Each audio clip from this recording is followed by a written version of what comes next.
Choosing a nursing home can cause a lot of anxiety and feelings of guilt for families. The decision to place a family member under the care of a nursing home facility is usually made when health and/or mental capabilities have declined and the family is no longer sufficiently able to care for their loved one. All facilities must ensure and protect the rights of every resident and provide a clean and healthy and attractive environment. Residents are entitled to treatment regardless of race, color, religion, national origin, ability to pay, or source of payment.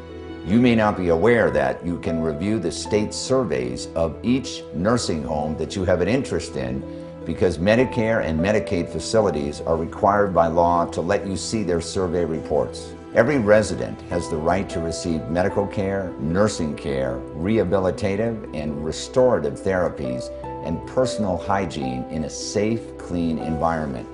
It is imperative to do your homework when choosing a nursing home facility to avoid any instances of foreseeable abuse, neglect, and death that continue to be reported within nursing home facilities nationwide every day. Every resident has the right to be treated with consideration, respect, and dignity in full recognition of his or her individuality. This includes privacy during medical treatment and care of personal needs. People not involved in the care of residents should not be present during examinations and treatment without consent from the resident. Every resident should be encouraged and assisted to exercise his or her right to voice grievances and recommend changes in policies and services to facility staff and/or outside representatives of his or her choice without fear of coercion, discrimination, or reprisal.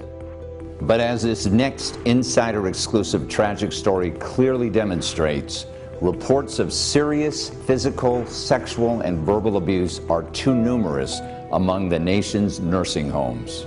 A congressional report has found that over 30% of the over 5,000 nursing homes in the U.S. were cited for an abuse violation that had to cause harm between January 1999 and January 2001. Over 2,500 of the violations were serious enough to cause actual harm or to place residents in immediate jeopardy of death or serious injury. Common problems included untreated bed sores, inadequate medical care, malnutrition, dehydration, preventable accidents, and inadequate sanitation and hygiene. In fact, in 1,600 of these cases, the abuse violations were serious enough to cause actual harm to residents or to place the residents in immediate jeopardy of death or serious injury. Reverend Randolph Mack, Sr., 63, suffered a stroke affecting his left side in May 2020. After successfully managing the stroke, his Johns Hopkins physicians recommended he enter rehabilitation for a period to regain physical mobility. His wife, Rhonda, chose Stella Nursing Home in Townsend, Maryland, a facility that is part of a billion-dollar health entity, Mercy Health, and has religious affiliation. Rhonda trusted that Stella would protect her husband and keep him safe, but that was not the case. After a couple of weeks, Rhonda was told that her husband had redness on his back. She had discussions with the nursing home about the need to turn him regularly and was reassured that they would do turning and repositioning regularly, but the nursing home's records show that was false. That redness progressed into a stage 1, then a stage 2, then stage 3 pressure wound. Shortly after, Mr. Mack acquired COVID and was hospitalized for 3 weeks where he made a full recovery. He returned to Stella in late July 2020 to continue his stroke rehabilitation. By the end of July, after just another 9 days in the Stella nursing home, Mr. Mack had a stage 4 pressure ulcer and sepsis. By the time Randolph got treatment for his pressure ulcer and sepsis, he was in a deteriorated and weakened state and was unable to recover. He received care at several facilities until eventually Rhonda took him home to provide hospice care for the remainder of his life, learning how to clean his softball-sized wound and how to apply a wound vac device.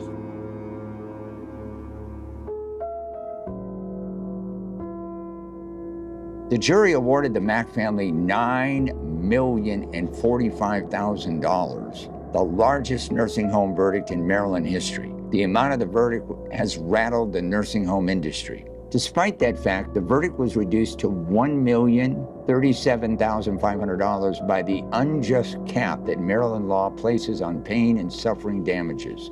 The heavily falsified records, which helped prove that the nursing care was understaffed, poorly managed, and not providing complete day-to-day care for the patients. Nursing homes are now aware they can be held to account in the courts, and patients are standing up against the billion-dollar corporate machines that run these chains. The nursing homes insurance companies are taking allegations of negligence more seriously, going to great lengths to settle cases without a public trial. In this new Insider exclusive Justice in America Network TV special, our investigative news team sits down with Reza Davani, partner at Ketterer Browne Davani Associates, and his client, Rhonda Mack, to share how he got justice for the Mack family by securing the largest verdict in Maryland history for a nursing home case, $9,045,000. Reza Davani has earned the highest respect from citizens and lawyers alike as one of the best trial lawyers in Maryland to protect our elders. He makes it his dedicated mission to get legitimate and truthful answers to what really happened to his clients in each case. He believes that elders within our community deserve the utmost respect and that any individual who brings harm to an elderly person should be held accountable. He uses the civil court system to ensure the rights of the elderly are protected and their abusers are held accountable for their wrongdoing. He sees his mission to fight for people who have been harmed by the willful or negligent actions of others. Reza has built a substantial reputation by consistently winning cases other law firms have turned down. And his amazing courtroom skills and headline-grabbing success rate continue to provide his clients with the results they need and the results they deserve. This is the Insider Exclusive, live from Baltimore, Maryland.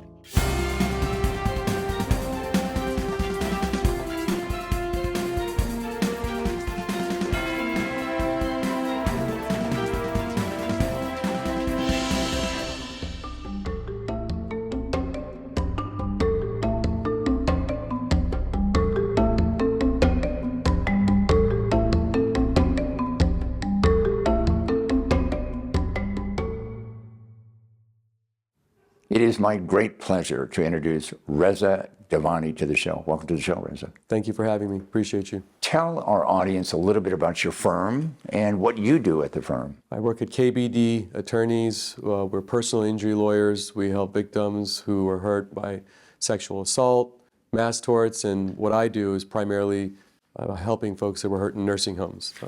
Sadly, most of my clients, patients in nursing homes are dead.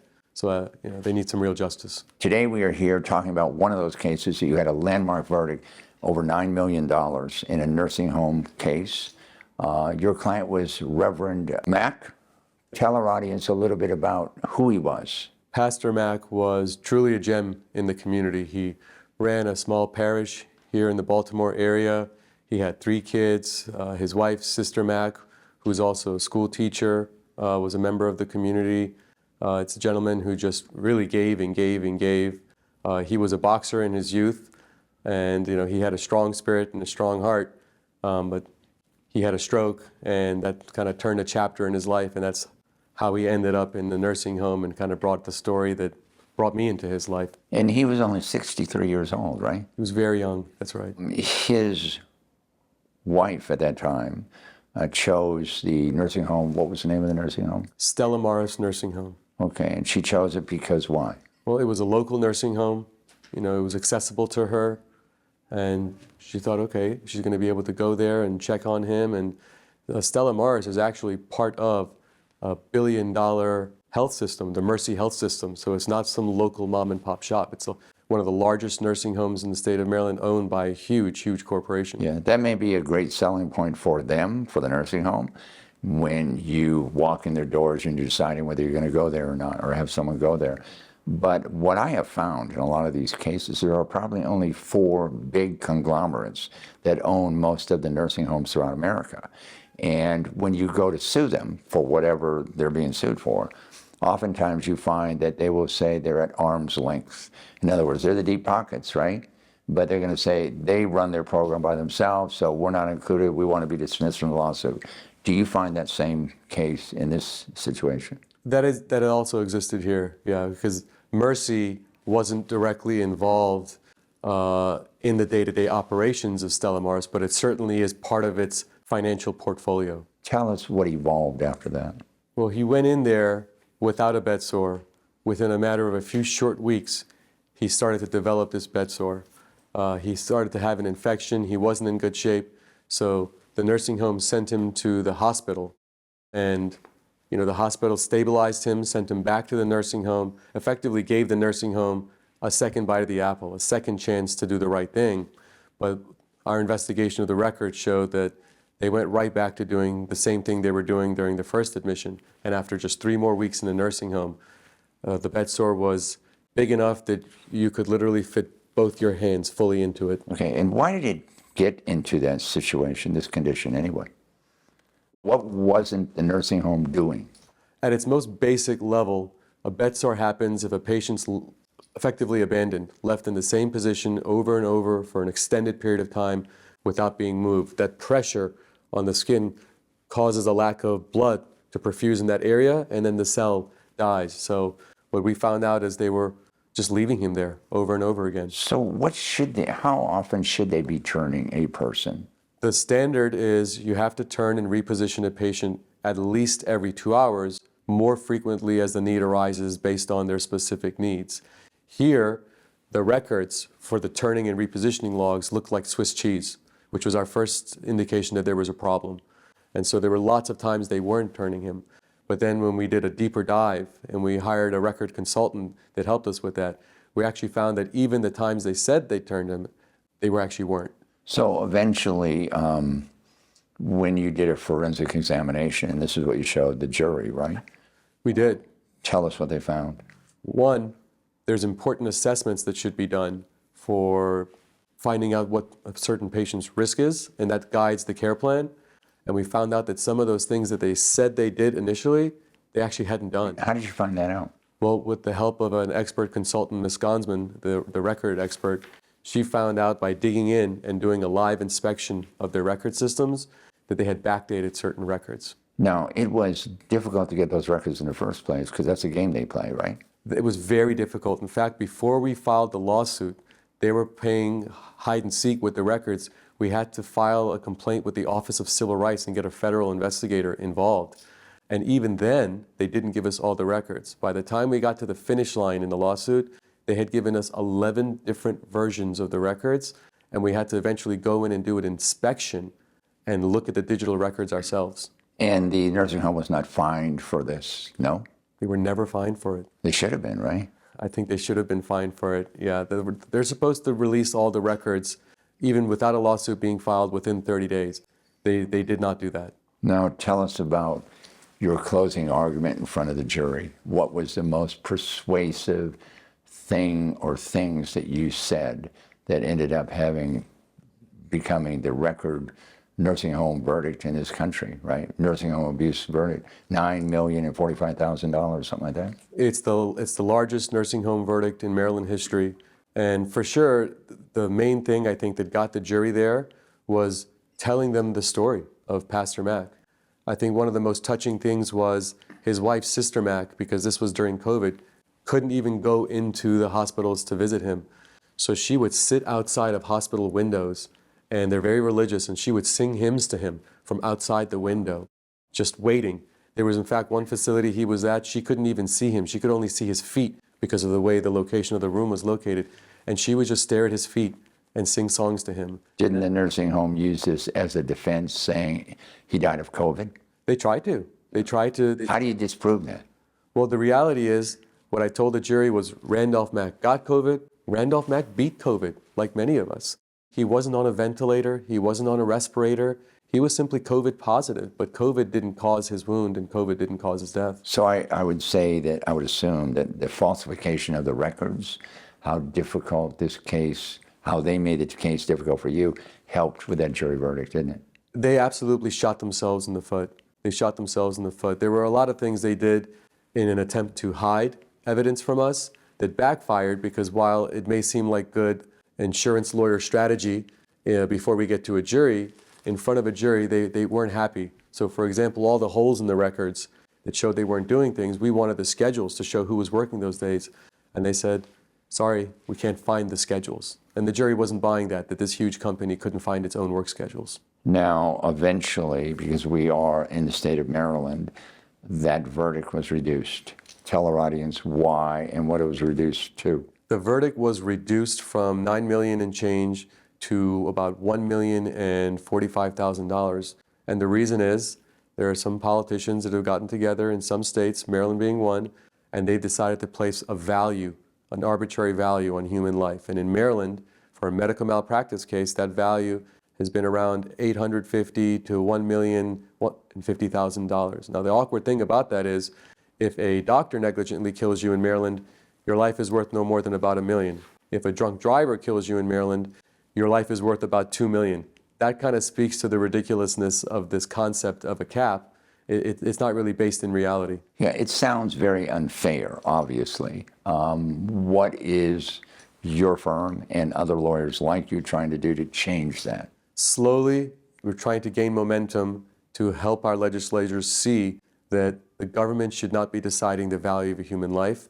It's ordinary, regular people that should be doing that. Now, there's a huge lobby that's fighting against that push, but I think people are starting to see the light, and there's a push one step at a time to get them to see, we have advocacy groups that go down to Annapolis, and we try and share stories.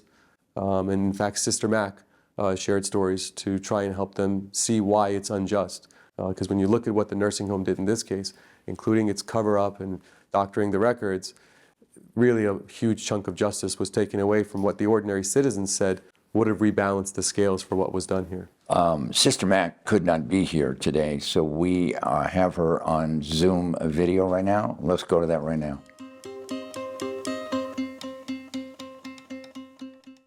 My husband was a very strong leader, a very dedicated man. He was a born-again Christian who loved the Lord with all of his heart. He loved his family. He loved being God's messenger, which was the pastor of our small church. He loved our congregation. He was a man that had integrity, and he always would say that he wanted to be like Nathaniel in the Bible, where it says that he was a man without guile. He was a man of integrity. He wouldn't go back on his word. He was always, his yea was yea and his nay was nay. I believe the nursing home was negligent and they were very deceitful. They led me to believe that they were doing everything they could to take care of my husband. Just within 3 weeks, he obtained a stage 4 bed sore. It was very difficult for me because, for one thing, they did not let me know how bad the bed sore was. When I first inquired about it, they said that it was just some redness, and they did not explain to me the progression of it. They made it very difficult for me to really understand what was going on there. I purchased a tablet so that I could FaceTime my husband. And at times I wasn't able to do that as well because the staff was unavailable to set the tablet up so that I could meet with him. And that was very frustrating as well. He even contracted COVID, which he was supposed to be in quarantine for 10 days. And he contracted COVID within days that he was there. It was very stressful for me, and it was very devastating, and I won't forget it. What type of attorney was Mr. Davani? I truly believe, and I know in my heart, that he is a phenomenal attorney. His opening and closing statements were so compelling that I literally wanted to stand up and clap and also cry as well. I have never seen such dedication to exposing the truth about what happened to my husband. For the first time, I really felt I had someone who was advocating for him. It is my great pleasure to introduce Michelle Gonsman to the show. Welcome to the show, Michelle. Thank you. Thank you for being here today, Michelle. Thanks for having me. You're kind of a specialist, right? Tell our audience a little bit about what you do. You're into forensic nursing, if you will, right? Yes, I have been a registered nurse for too many years, where I won't say on camera. And what I do currently is my specialty is called legal nursing. I basically review and analyze medical records for cases such as this involved in litigation, but I also, for the forensic aspect of it, review what's called audit data. That's the data behind the data. Now, that was a key element in this case that the jury came back with this whopping $9 million verdict, right? What did you find and how did you find it? For a little bit of background, every electronic medical record, which everybody's using the medical records now. If you've gone to the doctor, they're typing in the computer. Anytime there's any activity in this computer, the software system, it's tracked by the software system, and that's called audit data. I think everybody in this day and age knows basically everything we do is tracked electronically. So when initially people like Mr. Davani are reviewing the medical records that they're provided, they're in paper format called PDF format, and you can't take them at face value because you can't tell when things were entered. You can read the data on them, but you can't tell when it was actually put into the computer. So how do you find out when it was put in the computer? Do you examine the electronic records? Yes, I do it in two ways. There are things that we can request, such as an audit trail, which is basically a spreadsheet of all activity related to the record. And then each portion, in this particular case, there are portions of the medical record that will have their own audit data specifically. So I analyze that, but then yes, I do go, and we call them live inspections. It's essentially done through a Zoom call, but we're looking at the electronic medical record as it appears online, and we're sort of pulling the curtain back and looking at when things were entered, were things altered, were they deleted, were they changed, and items like that. So let me ask you a question. When you say live, is that what you said, live inspections? Is that a planned inspection? Yes. They know it's coming. They know it's coming. So let's talk about electronic records, okay? Let's say I go back later and I insert something I didn't do, but I put it in chronological order. How do you know that's not correct? That's a good question. That's exactly what I do as I get the audit data. I would be able to see when you actually entered it into the computer. How do you see that? Either on an audit trail, which would be an Excel spreadsheet, or an audit report, or I can see it on the back end. For instance, I would be able to access entry that you made late and either right-click on it or pull up further data about that. Well, let me ask you something. It seems like if you want to be crooked about this, you insert it and then you change the date that it was inserted. Why aren't they doing that? Because they can't.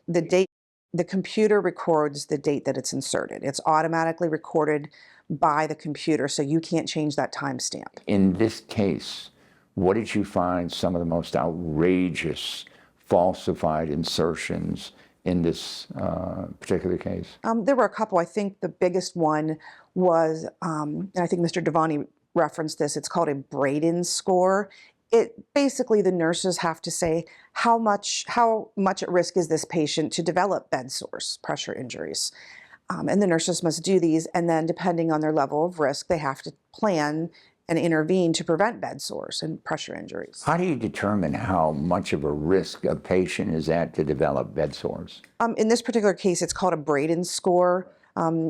It's assessing things like how well do they move, how is their nutrition, how well do they feel, things like that. So there are write-ups every day. For example, someone's laying in a bed, and I'm sure that Pastor Mack was bedridden the whole time, correct? If I remember, he was in bed a lot, yes. Okay, fine. If you're in bed, a typical human being would develop bed sores after a certain period of time by not being moved, et cetera, correct? Correct. If you're not moved, bed sores, the true name is pressure injuries, are created by pressure. That is how they form. So let me ask you, when they move a patient, are they moving them on their side? Because some people, you know, are constantly laying on their back. Are they moving on their side, or what are they doing to them? They're supposed to move them from side to side, right, left, and you can put them on their back if they don't have a pressure injury on their backside. Technically, the rule is 30 degrees laying on your side for 30 degrees. You can prop pillows underneath them, use foam wedges, and make them comfortable. But they're supposed to be moved at least every 2 hours. It would seem to me that some of these nursing homes, to protect themselves, would have cameras in the room. Do they have cameras in the room? There are, to my knowledge, and I believe this varies state by state, there are cameras in rooms, and they're usually requested by the family. Family members can put, I guess the term might be nanny cam, but I do know there are regulations for each state. So Reza, I have a question for you, since you're dealing with a lot of nursing home cases. In this state, can a family request a camera, nanny cam, whatever it's called, can they request it and put it in the room, and will the nursing home abide by that? They can request it and put it in the room. I have cases where that video footage has been very enlightening in proving the case. Nursing homes will not always agree to it, and for the very reason I just described. It creates evidence which can be used against them. Well, what happens if a nursing home doesn't agree to it? What are you going to do? Go to court and force them to do it? Try and get your loved one in a nursing home that is going to be trustworthy enough to let you put the camera in there. Yeah, but your loved one is already in a nursing home, really can't be moved. How can you force them to put a camera in there? There's not a mechanism that I'm aware of that would allow you to force them, because it's a private business. Right. Michelle, that would seem to me kind of a solution, right? Cameras in the room, yes, it would be, I would think, a safety measure. So Reza, in this particular case, because it's a landmark verdict against a major nursing home, is that convincing, persuasive case to be able to file it against the same nursing home as you run across this again and getting a camera in there? I think that history could certainly be used in support of any motion that goes to the court. I can also tell you that I've spoken with my colleagues around the state who've had cases with Stella Maris after my verdict, and Stella Maris has not learned their lesson. In fact, the methodology they've decided to employ is they're doubling down. They're fighting harder on not disclosing evidence in cases now, because they realized anything they disclose can and will be used against them. So now they're becoming more bullish in hiding evidence. Interesting. So tell our audience, when you were in, Michelle, tell our audience when you were in the courtroom, and you have to provide, the devil is in the details, right? You show the jury where this was inserted, this has been falsified, and what was the reaction of the jury? Well, in one instance, I was explaining this risk scale, that it didn't the nurse who documented it late, inserted it late, falsified it. It was done several months after the fact, and she backdated it. So it didn't exist for months. And I remember looking at the jury, and I remember one juror, it was a female juror, she just grabbed her notebook and started furiously writing on that. And when I was explaining how the nurse aides were documenting care and treatment before it could possibly have even happened, it was the same reaction. The jury was not receiving it in a positive light. Reza, when these doctors and nurses are caught red-handed, violating the law, what happens to them? Unfortunately, nothing. What can you do as a lawyer? Can you file a claim with some governmental agency in Maryland and say, look, this person lied, and because they lied, they were looking to cover up the death of somebody? Can you do that, and do you do that? You can do that. You can file a lawsuit against each individual provider, but it's not practical. And here's why. In a typical nursing home case, you have 20, 30, 40 nurses involved in a bedsore case, because it's not a surgery where one doctor does one thing wrong at one time. So you can't sue 40 nurses and all The one that made the falsified document. Yeah, a complaint can be theoretically submitted to the Board of Nursing. And nothing happens here in this state. It's very little. It's very little. It's administrative fluff. Wow, there are so many areas they could correct so these things wouldn't happen, correct?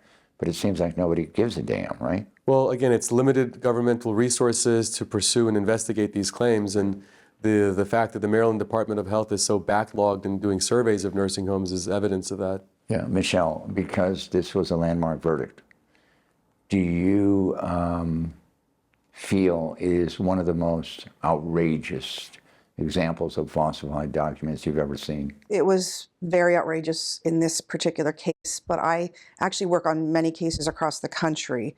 And there's so much of this falsification of medical records in nursing homes and in acute care facilities that it's hard to gauge the most egregious. Because every time I think something's the most egregious, I work on another case and find something worse. Reza, I have one last question. I have found a practice in nursing homes where if a patient complains a lot, they will move them into the mental ward or the mental acuity ward, whatever it is, right? Why? Since Medicare is paying money, they pay more money, right? It kind of shuts them up and it gives them the defense, well, this person's crazy. Do you find that true? I have definitely found instances where they over-medicate the patients who are giving them a difficult time. I want to thank both of you for being on the show. Thank you. These are some broad, frequently asked questions on nursing home abuse. I once asked a lawyer in California, how do you determine what is the best nursing home to put your loved one in? And her answer to me was, just walk in there anytime. Walk around and check it out yourself. I said, what do you mean walk in there and check it around yourself? She said, because they don't have anybody working in there.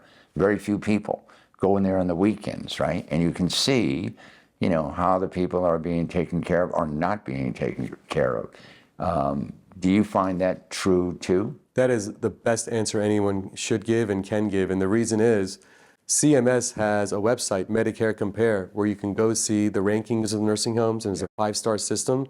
And nursing homes have figured out how to fraudulently get higher rankings. How do they do that? They figured out how to rig it. Well, because they submit data, for example, payroll-based journal data, which lets them know their staffing numbers. But this is false. It's false. I'm working on cases right now where we've gotten the internal staffing schedules and time reports, and we compared it against what they gave the federal government, and we see that they lied in what they give the federal government. That's a violation of the law, all right? It absolutely is. But here's what I've found in many, many cases, like with OSHA, for example, when there's an explosion, the fines and the penalties are so little, they don't care.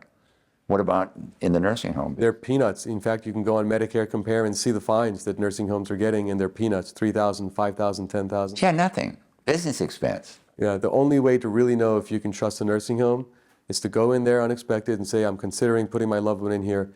Can I do a lap? A lap. Well, if they don't, then you shouldn't want to put your loved one in there. But if they have nothing to hide, then they'll say, sure, they'll bring someone and they'll give you a quick tour. And, you know, when you pass by a nurse, ask them, how many patients are you assigned today? And if you start hearing 18, 25, 30, you got to be worried, because how is that nurse going to take care of 18, 25, 30 people? Yeah, and now that is 24 hours, or do they have 3 shifts of 8 hours each? They have 3 shifts, 8 hours each. And in the good nursing homes, there are good nursing homes out there, and they have ratios of around 8 to 1. That could be done, but 15, 20, it's not realistic. We have done many nursing home cases, and the patients who are in the nursing home, what rights do they have? Well, there is a resident bill of rights, and they do have guaranteed basic rights, but what I tell juries are, those rights mean nothing if they're not complied with by the nursing home, and then they're not upheld. So nursing homes regularly violate those rights because they just know they're not going to get caught. It's the equivalent of they know they're going to jaywalk in a big city, and a police officer's too busy to care about writing a citation for jaywalking. Right. Let's talk about economic leverage. When you go into a nursing home, generally the contract calls for how much in advance do you have to pay the nursing home? For most people, the payment's coming from Medicare and Medicaid. So they're getting government funds in order to have their loved one in there. That's where the payment's coming from. Are there nursing homes where patients complain so much they kick them out? I have had times that they look for reasons to kick a patient out. Oftentimes when the health gets so bad for the patient, they get discharged to the hospital, the nursing home will then say that they can't take the patient back because the level of care the patient needs is too high. They do look for excuses to kick the patients out. We touched on this briefly when I asked you the question about how often do they have to turn people, move them around. And you said I guess it depends on your condition, but are there standards that nursing homes have to follow? And if there are they published someplace where someone who's considering a nursing home can actually read them and see what they're required to do? There are federal nursing home regulations, and every state has state nursing home regulations. For example, in the state of Maryland, the requirement to turn and reposition patients at least every 2 hours, it's right there in the Maryland nursing home regulations. It says at least every 2 hours, word for word. Big question. Why are neglect and abuse common in nursing homes? It's a for-profit business that has largely been taken over by private equity. So it's no longer, nursing homes are no longer managed and run by people who have healthcare at heart. They're people who have real estate portfolios in one bucket, and nursing homes are just part of that investment portfolio. So I consider it's like the movie Pretty Woman, where Richard Gere would buy a business and then strip it down. Well, that's what these companies are doing with nursing homes. They take off the rearview mirror, they take off the anti-lock brakes, they see how many parts they can strip off by making it profitable. You get an extra $200,000 off each facility by stripping it down. You own 10 facilities, suddenly you got millions of dollars of profit. So let me get back to this legal liability of these Goliath nursing home conglomerates. You know, I think there's 4 of them.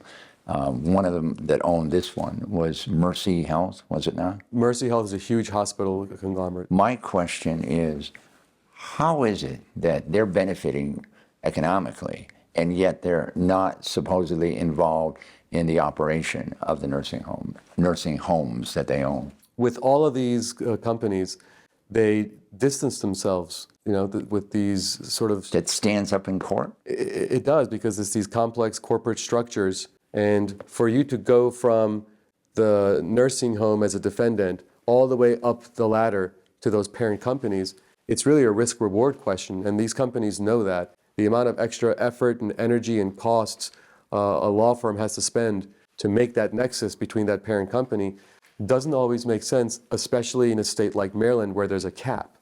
To spend all that extra fund and time to pursue that angle, but you're going to be capped at $1 million, it's the victim that actually eats the loss. In every state, there is a division of the state that regulates nursing homes. What is it in Maryland? It's the Maryland Department of Health, and there was actually a recent lawsuit involving the Maryland Department of Health because they're so far behind in doing surveys and investigating nursing homes. Yeah, which comes down to another question I've seen in California, that it doesn't matter whether there's regulations on the books, it's how much funding there is for, let's say, inspectors.